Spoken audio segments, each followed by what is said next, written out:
So today the topic is Dharma in challenging times, healing the world and ourselves.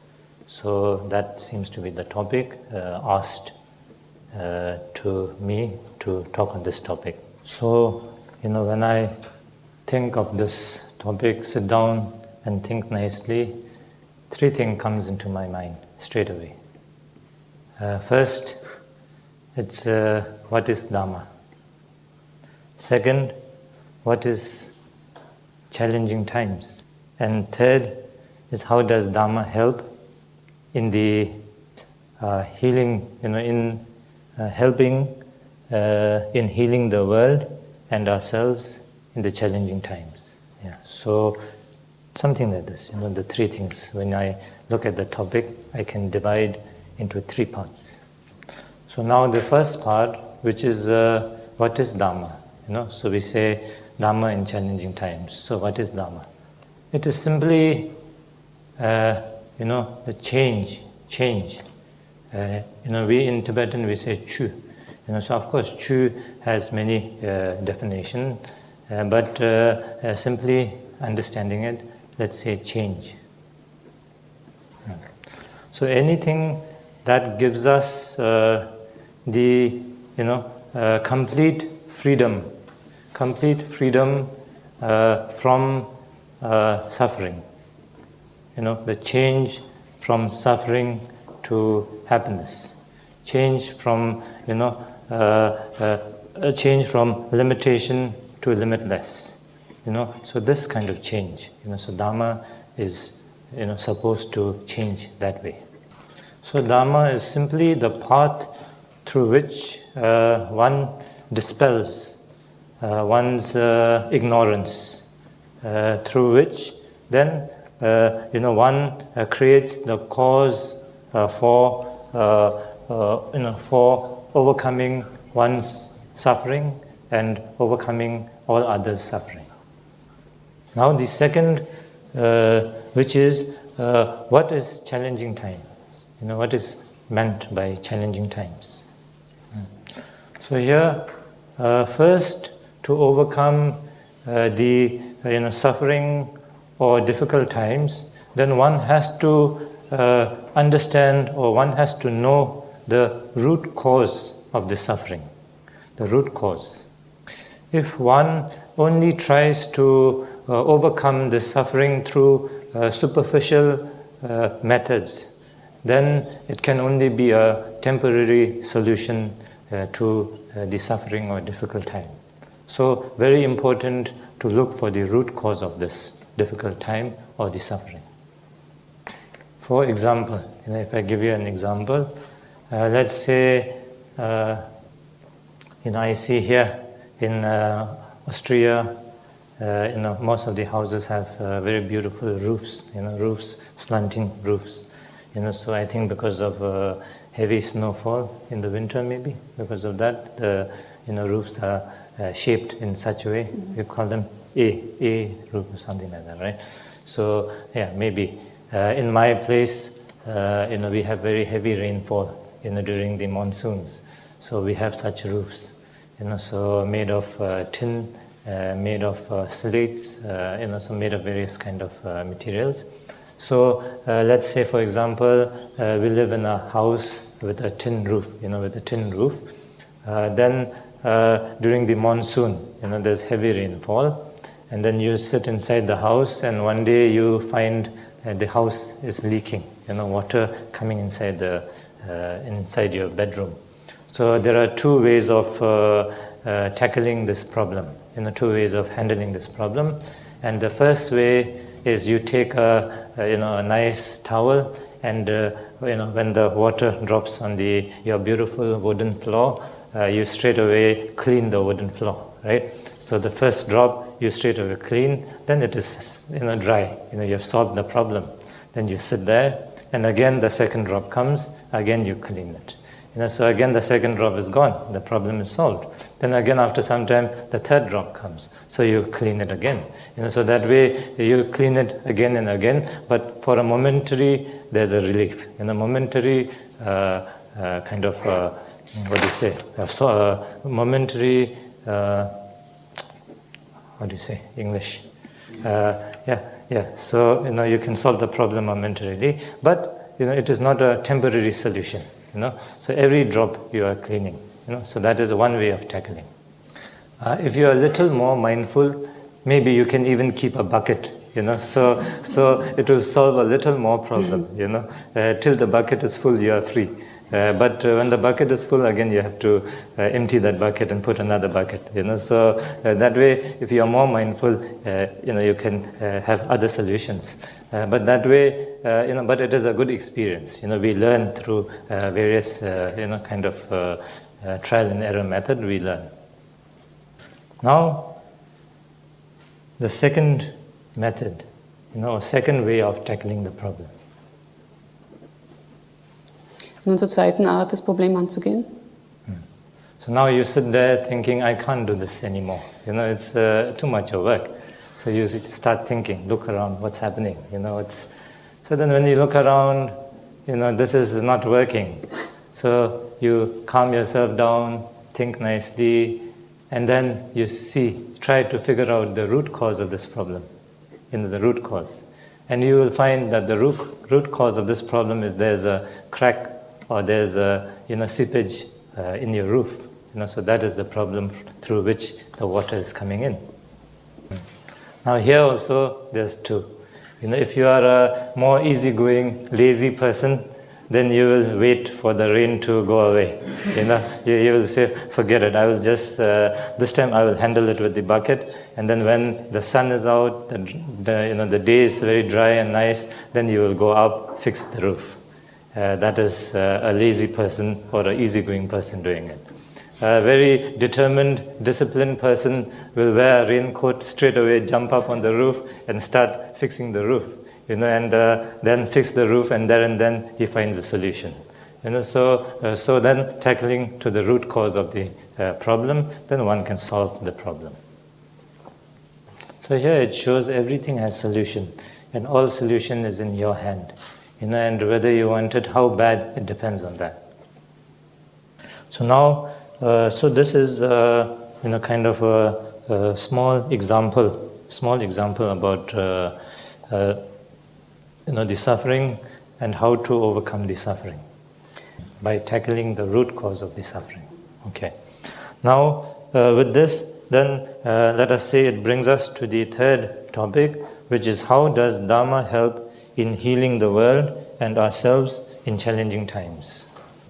So the path which shows us the root cause of suffering, and then through acting precisely to eliminate these root cause, can heal the world and ourselves from sufferings and give us complete freedom. So now, what is suffering? Basically, we can group, suffering into, let's say, like three groups. Basic way of, very simple way of grouping them. We can group into three groups. One can be called suffering of suffering. Second can be called the change of suffering. And the third can be called all-pervasive suffering. So more or less, all the sufferings we can group into these three categories. Now, suffering of suffering, as the name itself suggests, suffering, then again another suffering. Let's say,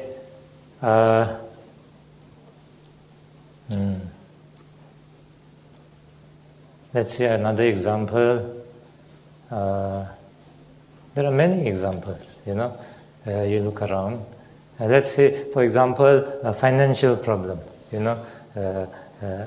especially nowadays, I think the younger generation have a lot of this problem, because so much of work, so much of people, no work, you have, done certain level of education, but still, cannot find job. I think the younger people hardly have homes, everybody either sharing homes or, I was told, that a lot of younger people have stopped dreaming of owning a house. It's rather you just share house or live on like rental. So before people used to think of owning a house. But nowadays a lot of people have given up that dream. So I think there's lots of so let's say financial problem. We talk on this example. So when you have serious financial problem, then you cannot enjoy good education, you cannot enjoy good medical facilities, you cannot enjoy many things. One cannot enjoy a lot of things. So one has lots of mental kind of suffering through this. You see a lot of people, fortunate people, enjoying all this, but yourself cannot enjoy this because of your financial problem. So you already have lots of suffering through this financial problem. So this is one suffering.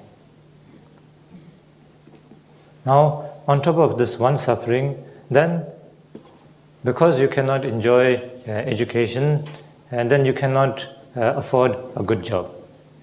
So when no job, then to sustain your family is very difficult. So another suffering.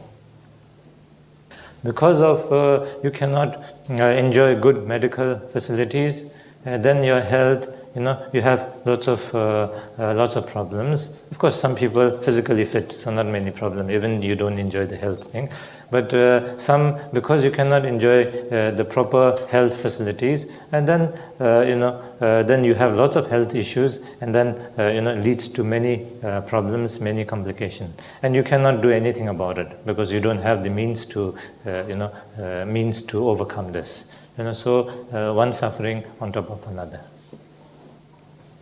Because let's say now we saw financially less fortunate people, how they suffer, then we might think, okay, then financially well-off people must be enjoying. But wait, let's talk about the second suffering, which is change of suffering. Now here, change of suffering, as the name itself suggests, it has nature to change. In Buddhist terminology, we say samsara, which means the circle of life and death. Or if you don't want to call samsara, then let's just say as long as you are in this world, as long as you are like this, then you are not free from these kind of sufferings. So even right now you think it's a happy moment, a happy moment, it is subject to change, it is temporary, it is not everlasting, so that is subject to change. For example, nowadays, the cosmetic market is booming, right? So it is doing very well. Why? Because of this problem. Very beautiful people, have lots of problems. As they grow older, they don't want to grow old. They don't want to change their look. They have been known for their beauty. So, day by day, we cannot help changing. You grow older, so they don't want the wrinkles to come. So they apply all kinds of creams. They, inject all kinds of things, so that trying to look as beautiful as they are always. But still, you cannot keep up. One day or the other, you have to accept it. So this is change. First, such a beautiful, given gift of beauty, then changing it, and you are suffering because it is changing. Whereas somebody born, very ugly, I think doesn't think of using all these, doesn't spend too much on cosmetic problems because he's used to, all this, has already accepted, right? So that way, change, change of, happy into suffering.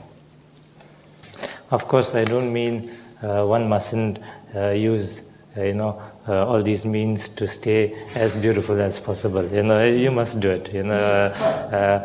As long as it is healthy, as long as it is, not harmful, you must use it. You must look as beautiful as possible, as long as possible. But if you understand this change, if you understand this reality, it will be easier for you. You will be able to accept better.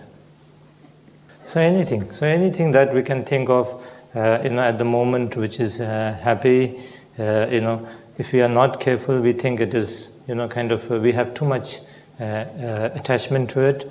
Then nothing is permanently the same. Everything is subject to change. So when it changes, then if we have too much attachment, if we have too much grasping onto it, then it brings, it brings a lot of suffering. So if we understand these, then it kind of lets us overcome such problems, because after all, everything is impermanent. It changes. Everything is subject to change. Very strong is relationship, right? I think all of us in your life who have been to schooling, like especially the lay people, have this problem somehow, sometime or the other in their life.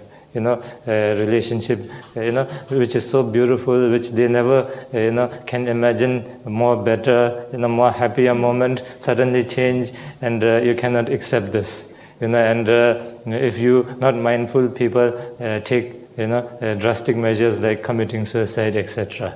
But when you are able to accept it, then again you move on in life. So that way, everything is subject to change. Then some might say, well, some relationships last forever, right? But those last because of a lot of acceptance. You have to accept certain things, give up certain things, a mutual understanding between you and your partner, so that has to be there. If you are selfish, only want your way, I don't think any relationship can last. So that way you have to have mutual respect for each other. Now, so that is change of suffering. Now the third suffering, which is called all-pervasive suffering. So as the name suggests, all-pervasive means it is somehow present in everything. Anything that stops us or limits us from realizing the limitless potential in ourselves. So we could call that suffering, right? So that is all-pervasive suffering. Again, we in the Buddhist terminology, we say Buddha nature. So all of us, all beings have this Buddha nature in us. Our nature is limitless. Nature or potential is limitless. So this is Buddha. So we are Buddha by nature. But because we don't realize this, then we are so limited. And the greatest limitation to not realizing this is this I, the big I that we have. So the greater the I, the less the chances of realizing this limitless potential in us. The less the I, the greater the chance of realizing this limitless potential in us. So today, for example, we visited the very sacred, the cathedral, right, the church, and there, we saw people, praying in front of the great Saint Mother Teresa's picture. So she is a great example. For her, I was so small. She worked entire life for others. Whatever she did, completely dedicated for others. So that way, she could manifest for benefit of others in such a great way. So because so little I, so the limitless potential in her manifests great. Whereas people who have great I, always have problem. Because you are always trying to please this I, which everybody have I, so everybody trying to please themselves. So you are always having, kind of problem with others, because you think you are greater than the other one thinks the same, so that way you become very limited, so this I, as long as we have this I, as long as you have that I, then all pervasive suffering, exists in that form. There's a example, kind of given to this. We might think, then why don't we feel? Why don't we feel the suffering? For example, suffering, we have great suffering. We can feel the suffering. Change of suffering, we can feel the suffering. Then why all pervasive suffering? Why is it suffering? Because we can't feel it. I have, but I feel quite happy about this I. I feel it makes me feel quite, kind of great. So how is it suffering? So you might think that way. But if you examine carefully, all your other sufferings come from this. From this. The base is because of this, kind of suffering. So it is the base of all suffering. Also, example is like supposing your eyebrow, goes into your eye. There's lots of eyebrow or the hair. I don't know what is the hair called on the eye. I'm not sure. Eyebrow is this, right? Eyelash, yeah, eyelash. So if a strain of your eyelash go into your eye, you have great discomfort. Watering of the eye, burning of the eye, all this. But if that a strain of hair, when you put it on your palm, there's no feeling. But that hair has not become smaller. It has not become bigger. It is the same hair, but inside the eye, there's lots of pain. On the palm, not much pain because you cannot have much sensation because your palm, the skin is thick. So right now, we are covered with a lot of we call this mental affliction, which will come later. Mental affliction or defilements, we say. So because of all these defilements, we are very rough right now. We are very rough, like the skin of the palm. So such things, like all pervasive suffering, we cannot really experience. It is there, but we don't feel it. But as we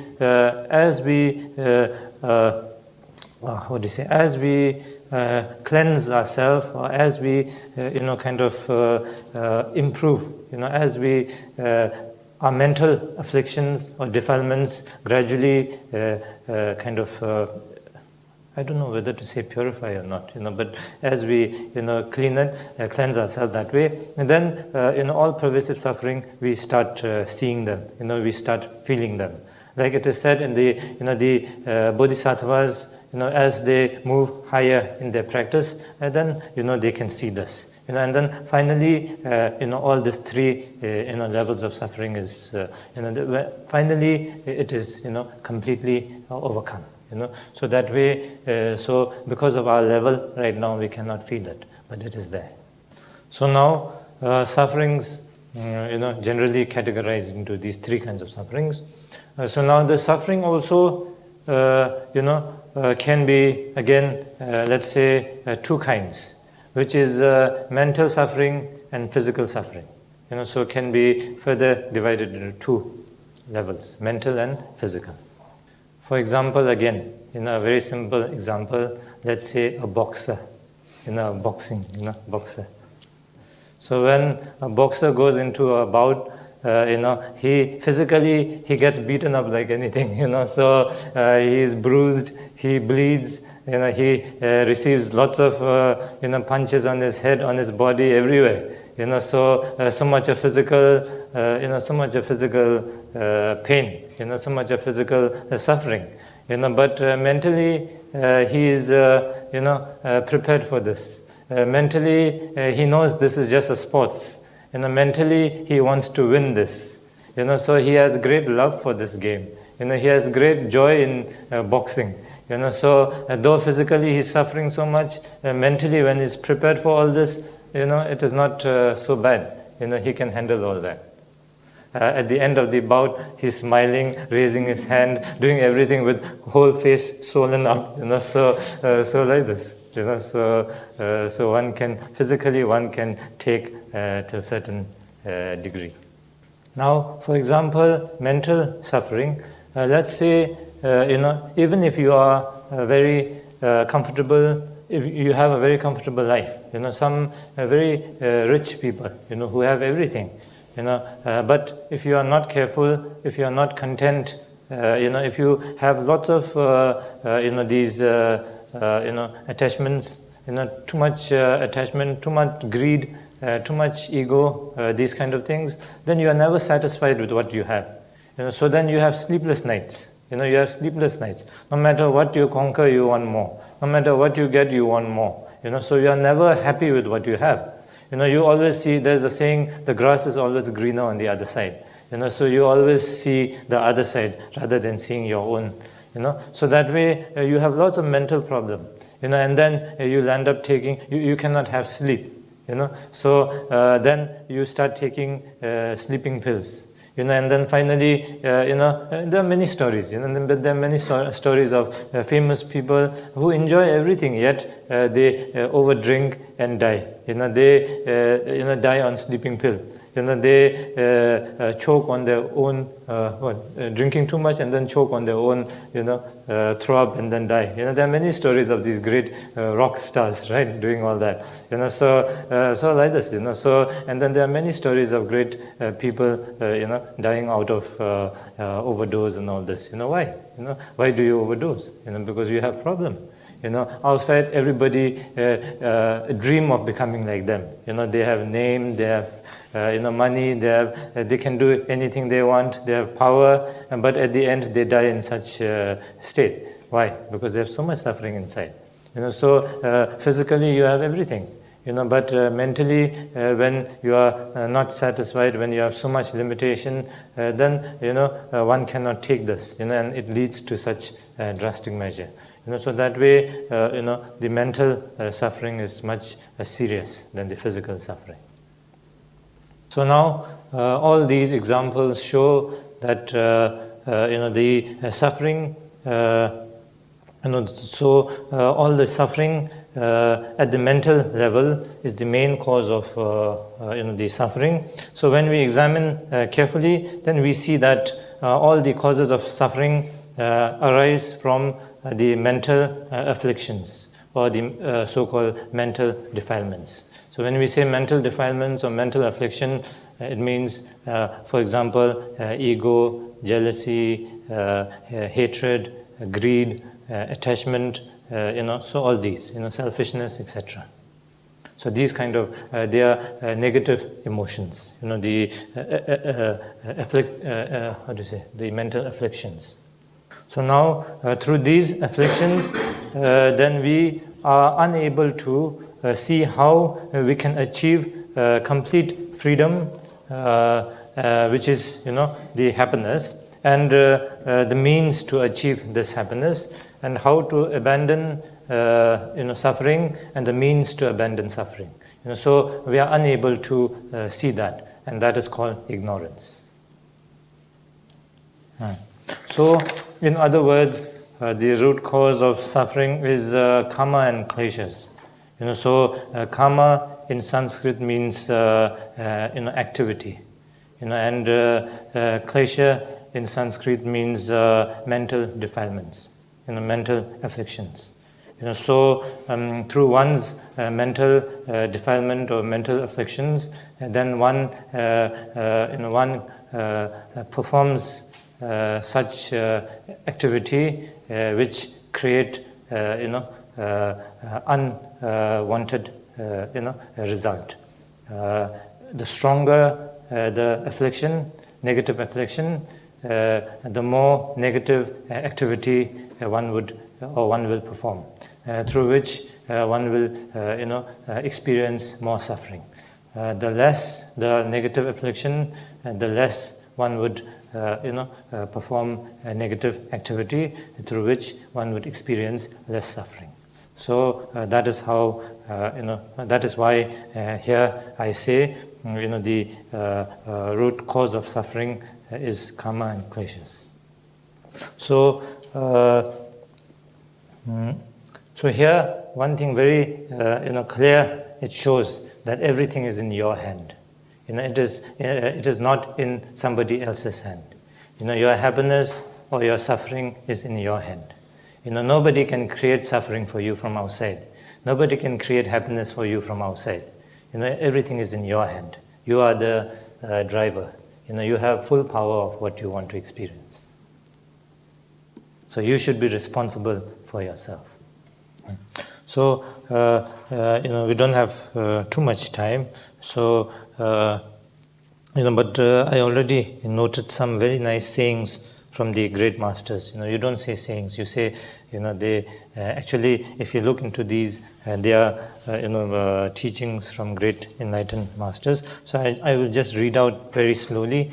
So I think just hearing that you will understand. So first it says how to tackle anger. Anger. It says if you have not pacified the enemy of your own anger, then combating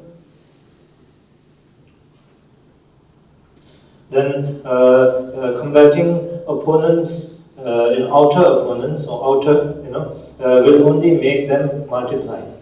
So therefore, with the anger, with the army of with the army of loving kindness and compassion, to tame your own mind. Looking inward at yourself and taming your own mind is the practice of a bodhisattva, it says. So here you could say is the practice to heal the world and yourself, right? So instead of trying to overpower others outside there, which will create even more, enmity. You will create more misunderstanding with others. So you should look inward yourself and try to subdue the anger that is within yourself. And when your anger level is reduced, automatically people will appreciate you more, and you will be able to live in a more in a harmony with everybody around you. So these phrases, it helped me to reflect, a lot, and I used to reflect a lot on these phrases, and it helped me a lot. So, so that is why I'm sharing with you this. So through my experience, it was very beneficial for me. So I'm sharing with you. So the second one, it is to tackle ego. Ego. It says, though famous and prominent, someone to whom others bow, though you amass the riches, you are wealthy, it means, though you have all the wealth, though you amass the riches like that of the god of wealth, so which means very rich, I guess. To see that worldly splendor has no essence. So to see that the worldly splendor or the worldly, the wealth or the fame, etc., has no essence, and thus to be without arrogance and ego is the way of a bodhisattva, or is the way to achieve inner peace in challenging times. And the third is to overcome attachment. This is very nice saying. It says, sensual pleasures are like salt water. The more you take in, the more your craving will be. So therefore, when something arises, attachment, to abandon it immediately is the way of a bodhisattva. Of course, if one cannot abandon straight away, at least practice contentment. So through the practice of contentment, then one will be able to practice this. And there's a saying that sailor I don't know about nowadays, long time back, sailors in the middle of the ocean will not die out of lack of water, but they will not die out of food, but they will die out of thirst. Because food they can have fish there. But no water, you cannot drink salt water.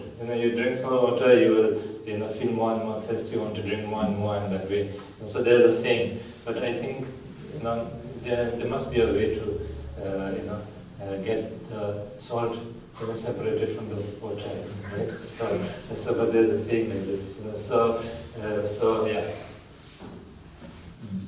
Then I want to precisely share with you. This is the the basic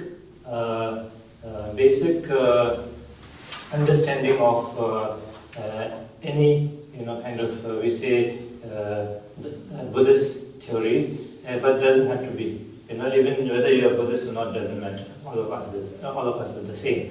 So this theory, I think, very important to understand, which is the law of interdependence. So I think it is very helpful and very important to understand this, the law of interdependence. So this law of interdependence is the base to all the existence.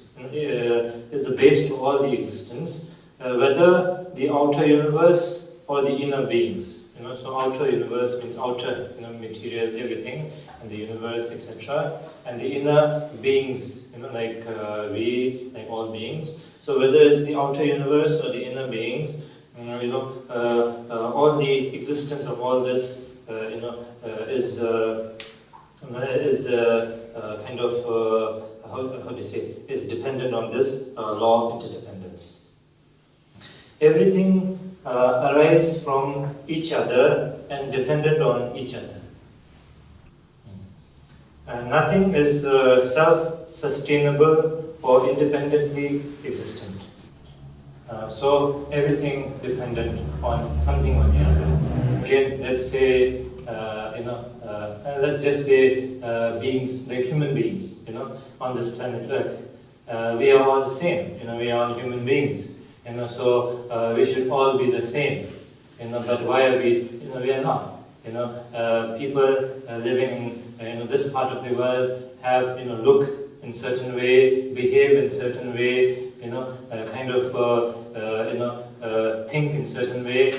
People living in the East think in certain way, look in certain way, So, there's, though we are all human beings, though we are the same, but all of us little different, because of how we are brought up, and because of what we eat, because of what we do, So all this makes a difference there also. Something like this also there's a difference.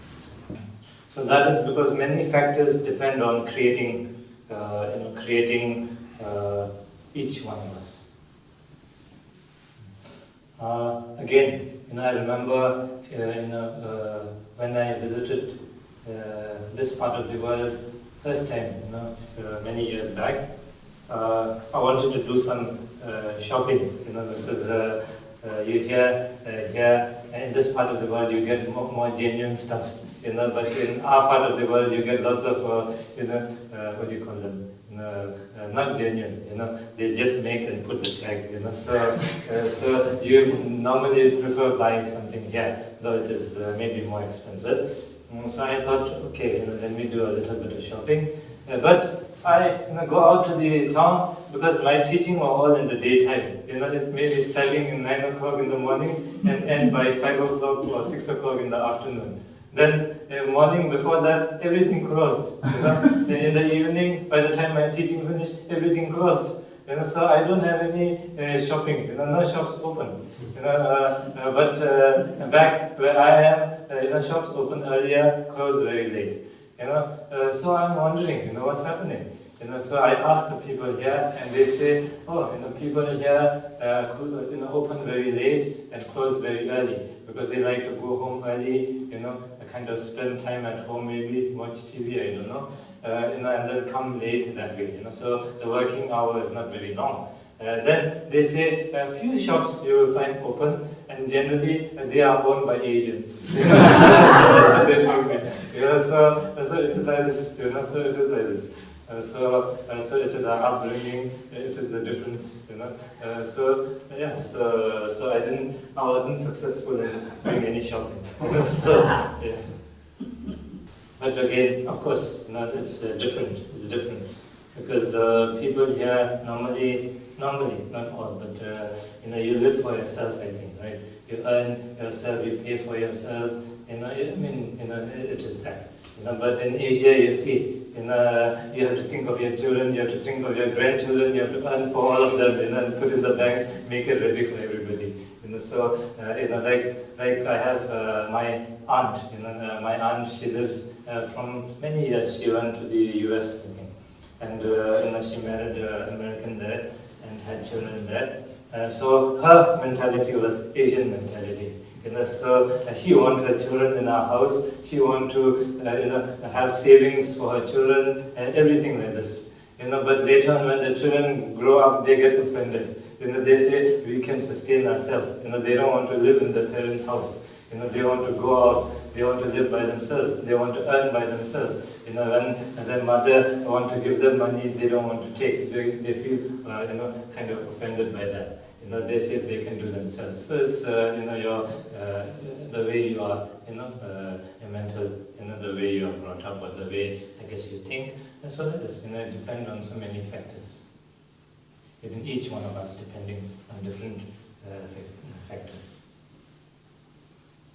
So in the same way, everything around us is also dependent on many factors, and we are all connected to each other.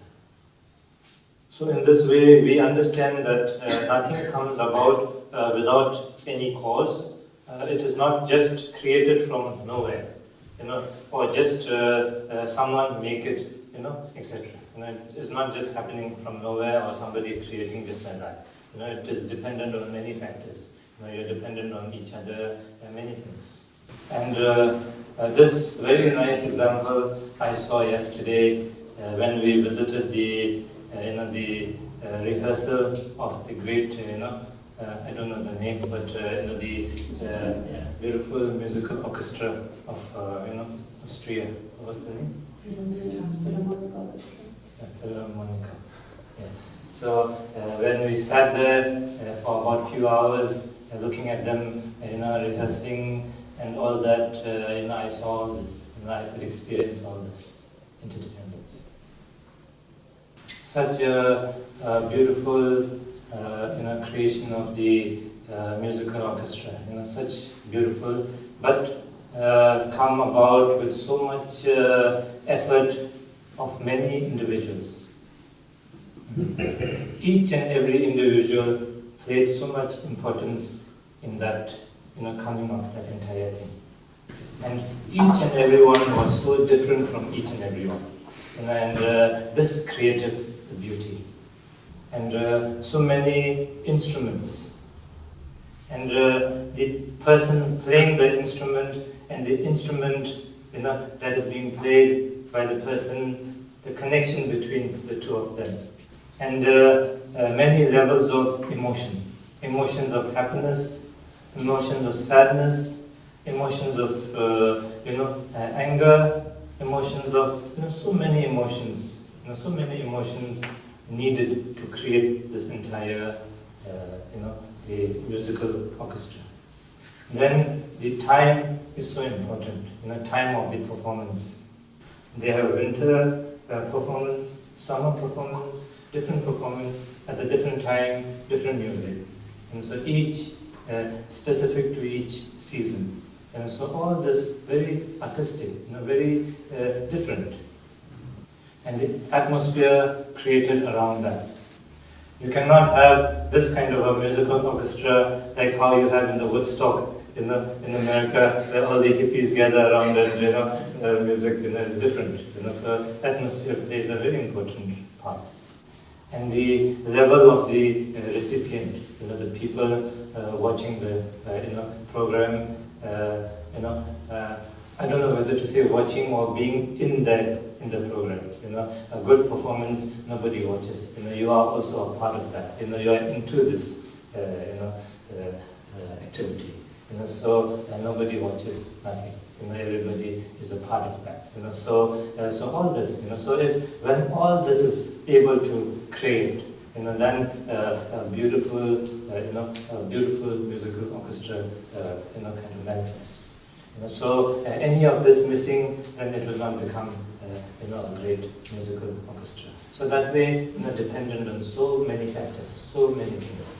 So when I sit there, watch this, I can see, feel everything like this.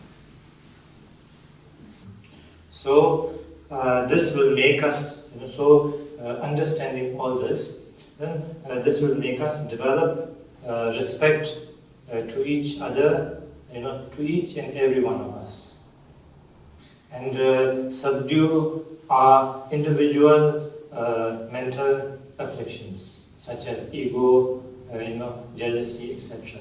When we truly understand this interdependence, and this will truly, truly develop us to exist in great harmony with each other and everything around us.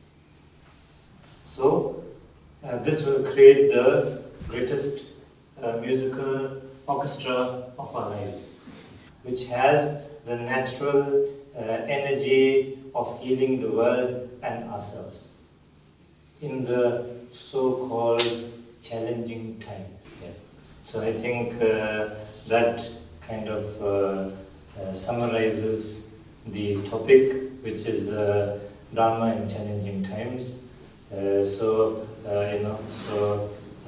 hope it made some kind of sense to all of you. I hope you could relate. The most important is you can relate to it. That is important. Okay, so that much for today. So we end here. We will do dedication. Dedication is whatever we do. Of course, in the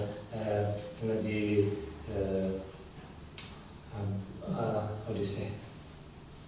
In the Buddhist way of saying, we say we dedicate all the merit accumulated through the listening of the teaching, practice of teaching. All this we dedicate the merit for all mother sentient beings to attain the perfect realization, which is realizing the limitless potential in oneself. So this is the dedication.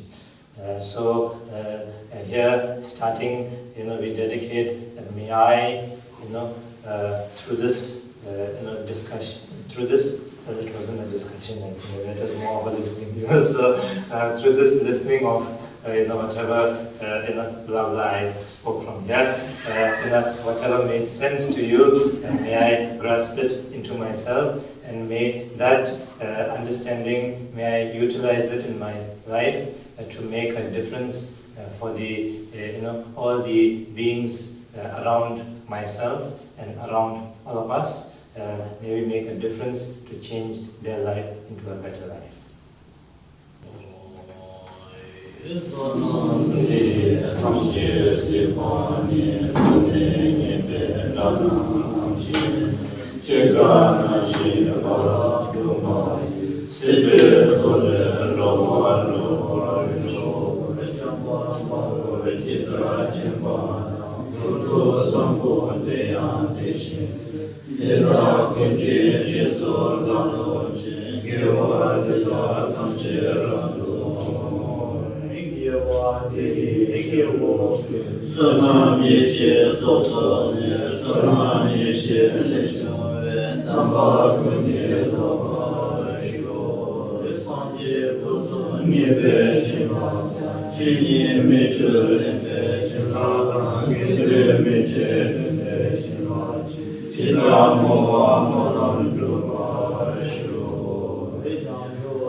Thank you.